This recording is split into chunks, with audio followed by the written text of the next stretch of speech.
Aperture Science is the most revolutionary company, making quantum tunneling devices, excursion funnels, several unique types of gels, and the genetic lifeform and disk operating system. And most impressive of all, it is probably one of the most dangerous places to work at. That doesn't mean people won't work there, but should they? To get the smallest part out of the way, are the main employees of Aperture. I mean, obviously, since the whole company is about science. If you do get to be a scientist there, you are pretty smart, as you make the complex devices and products there. Probably aren't smart enough to know the dangers there though. The majority of the products aren't the best to be around, mainly gels, moon rocks, and portal guns. You might get 10 different illnesses, but you won't die instantly. Thing is, with the coworkers you got, they'll give a robot that tried killing them before a bunch of neurotoxins. So unless you leave Aperture Science before the bring your daughter to work day, you're not making it. If you somehow leave the facility and survive the neurotoxins you took in, which is highly unlikely, your nervous system will be ruined. You can have side effects that go from neuropathic pain and insomnia all the way to memory loss and vision issues. So unless you aren't worried about your physical health that much and don't plan to be there the rest of your life, you should be fine. I do highly recommend working as a scientist if you are a psychopath. I am saying this because in the Aperture investment opportunity about turrets, they have an empathy generator and an empathy suppressor. These turrets feel bad when shooting people, but they can't stop. Also, the robots are built to feel pain. There's our handiwork. I shouldn't laugh really, they do feel pain. Of a sort. It's all simulated, you know. But real enough for them, I suppose. So in the end, not the worst position to be in, unless you plan to work there until the end of its life. The scientists probably get the best half of the deal, while the other half are... And the thing is, we know what they deal with way more than the scientists, especially since we play as one. So let's start with the very beginning of what they go through. This was an official website made by Valve, but due to Flash shutting down, the website no longer works. Luckily, it has been archived. I'll put a working one in the description, which I got from the channel Skyrion. If you're interested in Portal lore and haven't watched them, they have so many great videos about Portal and more, and I completely recommend them. Their channel will be in the description. Anywho, the website is a command line that reacts to certain commands. The one I care about is after you do login and then apply. This starts an application to be a test subject for Aperture. Obviously, it's not that bad. I just think this might be one of the reasons people might not want to work there. There are normal questions, weird ones, and don't forget, the best one. And worrying ones, like, if you disappeared tomorrow, would anyone miss you? Let's say you finish the application even if you ignore every single red flag in here. Before we get to the actual mechanics of the game, or in other words, Aperture's products, we have to talk about the actual first dangerous part. The actual buildings. Not the architecture, but the stuff inside. What do I mean by that? I'm talking about the thing Cave Johnson did when people walked in. He gave people coffee with fluorescent calcium, which is said to damage the frontal lobe. Just a heads up, that coffee we gave you earlier had fluorescent calcium in it so we can track the neuronal activity in your brain. There's a slight chance the calcium could harden and vitrify your frontal lobe. Anyway, don't stress yourself thinking about it. I'm serious. Visualizing the scenario while under stress actually triggers the reaction. Implanting a microchip in the head of subjects. Now, if you're part of control group Kepler-7, we implanted a tiny microchip about the size of a postcard into your skull. Most likely you've forgotten it's even there.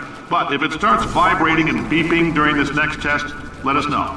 Because that means it's about to hit 500 degrees, so we're going to need to go ahead and get that out of you pretty fast. And the lack of safe furniture in the building. Now, maybe you don't have any tumors. Well, don't worry. If you sat on a folding chair in the lobby and weren't wearing lead underpants, we took care of that too. Now, after all these red flags, let's get to the place where the games start are these relaxation vaults and extended relaxation centers. I mainly want to talk about the relaxation centers, since the relaxation centers use cryogenic freezing on test subjects. The thing about this is that science can't really do that well yet. No one that has been cryogenically frozen has been revived yet. There have been revived animals in the past, but again, no human cases. Yes, you could say, well, the Portal franchise takes place 50,000 years later, but that is Portal 2, and that is how long Chell has been asleep for between the two games. So honestly, Chell could actually be a very lucky case of it actually working. The first mechanic is the turret again. They're pretty much the same downsides as they were for the scientist, but as a test subject, you are actively getting fired at. It might not be the worst thing though, since these were built very poorly. They still are armed and can kill. Again, not the best to be around. Next are the high energy pellets, which I don't need to talk a lot about, since these instantly kill the test subjects. You know what also kills the player instantly? All of the acid/toxic water slash deadly goo, slash whatever you call it, that are everywhere. Next are the hard light bridges, which is sunlight that was turned solid and then used as a bridge. These bridges, even though in-game don't do anything, actually can cause your hair to catch on fire if it's too close due to what GLaDOS says. These bridges are made from natural light that I pump in from the surface. If you rubbed your cheek on one, it would be like standing outside with the sun shining on your face. It would also set your hair on fire, so don't actually do it. So it's not the worst, but it can be dangerous if not careful about it. The thermal discouragement beams are literal lasers. Deadly lasers specifically, which are... I'm running out of ways to say they're dangerous to be around. Next thing is the gels seen in game. They are repulsion, propulsion, and conversion gels. This is, again, not good to be around. Oh, in case you got covered in that repulsion gel, here's some advice the lab boys gave me. Do not get covered in the repulsion gel. We haven't entirely nailed down what element it is yet, but I'll tell you this, it's a lively one, and it does not like the human skeleton. Propulsion gel seems to be okay to be around, but it does make you go unnaturally fast, so it's not the safest since you can just run into a wall. Then conversion gel is deadly too. Fun. It is crushed up moon rocks, which are portal conductive, but also, that is poisonous to humans, which is actually the reason Cave Johnson died, obviously. The white walls we are around constantly are made of crushed up moon rocks, so test subjects are constantly inhaling it. Now, one of the biggest issues in the Aperture laboratories is the amount of asbestos, cause geez, there's a lot of it. Firstly, the science spheres in the old laboratories are made of asbestos. All these science spheres are made of asbestos, by the way. Keeps out the rats. Let us know if you feel a shortness of breath, a persistent dry cough, or your heart stopping, because that's not part of the test. That's asbestos. The other thing with asbestos is the excursion funnels, which is actually made of liquid asbestos. Now, if you don't know what asbestos are, well, they're minerals that are like in bundles of tiny fibers. We actually use asbestos a lot, but the difference is that nowadays they are used smartly and well. The asbestos in the science spheres aren't used well, which is said by Cave Johnson. Now, why is this all bad? Well, asbestos is actually very bad for our bodies. It causes lung and throat damage. It can cause some cancers. It literally has a condition named after it called asbestosis. I think I'm pronouncing that right. Which is shortness of breath, coughing, lung damage, and all that fun stuff. So yeah, not good at all.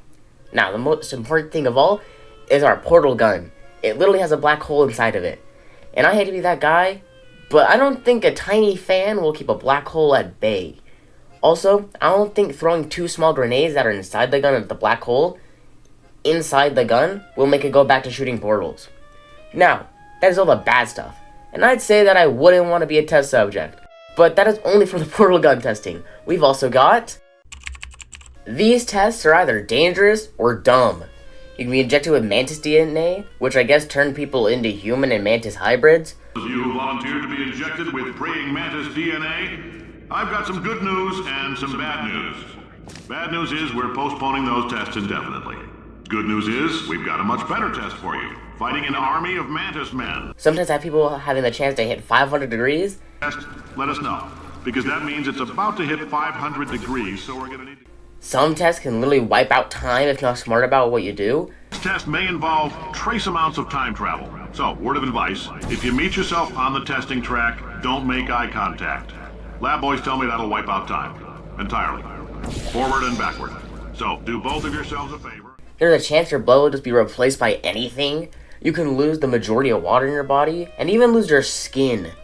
Alright, we're working on a little teleportation experiment. Now, this doesn't work with all skin types, so try to remember which skin is yours, and if it doesn't teleport along with you, we'll do what we can to sew you right back into it. I think the portal testing is the best one to be a part of, which is saying something, especially with the killer turrets. Now, yeah, that was the dangers and only dangers. I don't see any positives here. I am not gonna lie, I don't think it's worth it to work here. Only reason you'd want to work here is either you're desperate or you want to have a unique death. Obviously, the scientists have the best side of the coin, but if someone got an email to work there, I'd suggest saying no.